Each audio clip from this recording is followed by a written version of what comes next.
Hey, so today I'm going to teach you how to grow carrots.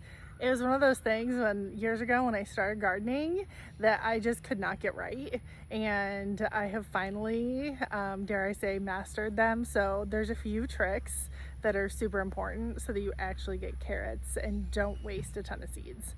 So let's go. I'm going to show you how I do it. So here's last week's tiny little carrot sprouts. They have come up, so I'm going to remove my board and start. So what you'll need for this is a spoon, a board, and your seeds. You don't have to use a spoon, obviously. You could use your hands or a shovel, whatever. I feel like a spoon does a pretty good job. So one of the key things here is not to sow too many seeds.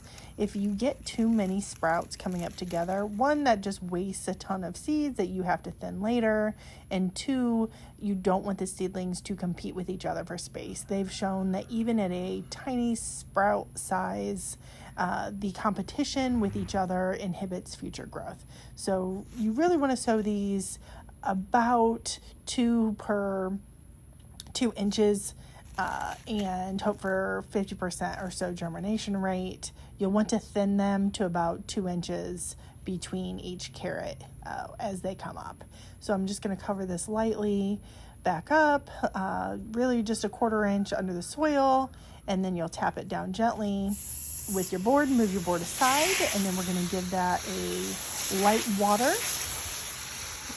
And then what we'll do is we'll put some sort of razor on each side of the board. If you can see at the far end by the spoon, I have just a couple pieces of large pine bark mulch that will keep the board from being in direct contact with the soil, and just raise it up a little bit to give those seedlings some space to come out.